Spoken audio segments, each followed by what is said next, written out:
Something that we need to understand is that it wasn't just Judas who betrayed Jesus that day. It was all of us.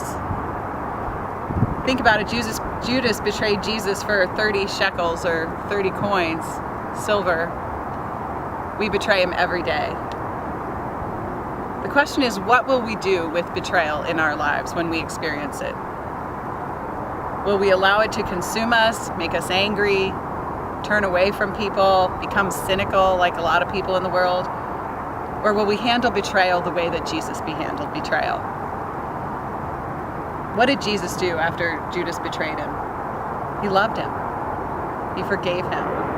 The question is what will you do when you are betrayed, as Jesus was? Two thoughts I want to give you to think about. The first is, you're not alone. Jesus, when he was here on the earth, went through everything that we went through. He experienced betrayal. He experienced the crowd saying one day, we love you, Jesus, Hosanna, Hosanna, we'll follow you, we'll do whatever you want us to do.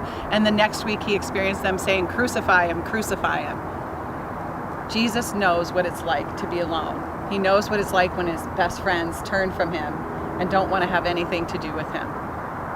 So remember, when you're betrayed, that you're not alone. The second thing is to remember is that God can give you the grace to forgive. He can give you the grace to not become cynical. He can give you the grace to move forward with your life so that you can live in freedom. As we look out over this city now, Ventura, California, we have to think of what Unipersera must have imagined when he first came here. All the hardships he must have had, the betrayal by the people who didn't want him here, the people who didn't even know Jesus yet. And he was the one who came, and what he experienced in order to make this thriving city what it is today. In our own lives, God has a vision for us. Do we miss out on that vision because when we're betrayed by people, we allow it to take away from really experiencing the love of God, from really seeing all that God has for us? Instead of looking at betrayal as the world sees betrayal, revenge, get back at somebody, make their life bad, allowing it to consume us, we need to look at betrayal in light of the cross. That out of the cross came life, a life that God wants to give you and a life that God wants to give me.